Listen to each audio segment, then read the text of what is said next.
Gaming memory is a curious thing, particularly as you get older and as I do approach your 4th gaming decade. So many hours spent playing, but often few memories remain. Receiving consoles was always a huge deal, once in a half decade if you were lucky.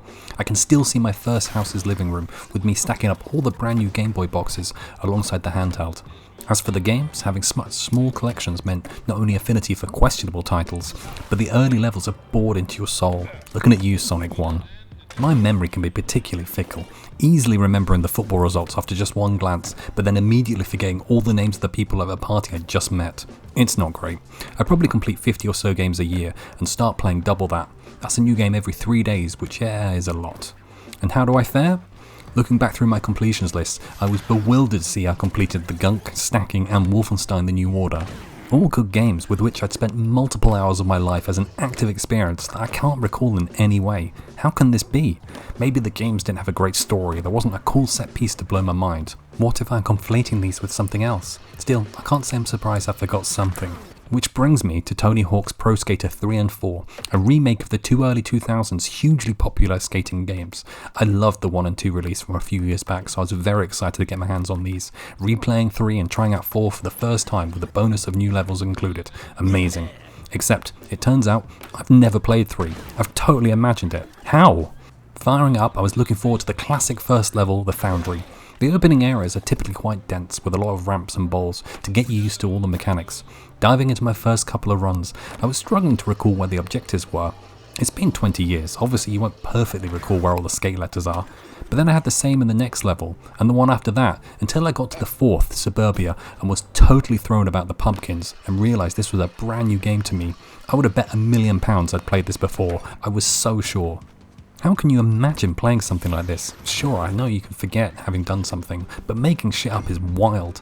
There could be a few reasons for this. They are very similar to the previous titles. Broadly the same mechanics with 2-minute levels, skate and videotapes to collect.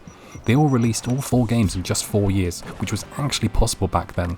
But they were split across PS1 and PS2, which should make it a bigger deal in my brain. I could have played it at a friend's house, though I felt so strongly to have played the hell out of it. Surely I owned it. Maybe I had a dodgy Indonesian copy, but it was lost in the multitude of games in the disc wallet. It's not like FIFA with dozens of yearly entries, and unless you play it every year, hard to zoom in on one title. But numbered entries in a small list? Unforgivable. I definitely played Underground and American Wasteland. I promise, I really did. You ran around off the board. So instead of talking how Tony Hawk's 3 compares to its original form, I can look at it with fresh eyes. I tend to gravitate towards realism in a game, but their arcadey playstyle here is what makes it so much fun. Stringing together a chain well past the time limit is such a thrill. Boosting your stats to make grinding almost infinite is definitely cheating, but well worth it.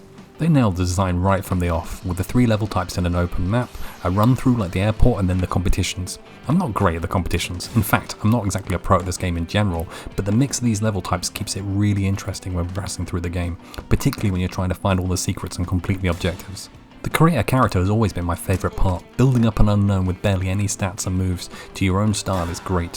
What's particularly cool here are the stats you collect are from across both games, meaning you won't be OP by the time you get to the second game. Though it is a little strange seeing your character become the best at grinding and competition, only to lose this in the others when you wipe the stats out and tweak it in another way. It's a little weird. I never got into actual skateboarding. Being a coward and injury prone prevented me, though the Tony Hawk series is deeply ingrained into my soul for its music. Coming out of my early teens was the perfect timing for Millencolin, Bad Religion, Goldfinger, bands I love and continue to see live when I can. The soundtracks hit so hard that I've got mixed feelings on the 3 and 4 changes. I'm glad they brought in more modern skaters. Whilst I appreciate the opportunity to hear new bands, I definitely want to go back to what we had before. Alas, the first 2 games' soundtracks were better. It turns out that Tony Hawk's 3 was not the only game I thought I'd played and completed. Dead Space 2 is another. How the hell do I just imagine these things? My friend Russ probably streamed it a few years ago. It's funny, though looking through my achievements and trophies as it is, it's the only time I've ever found these useful, correcting my memory on what I've played and completed.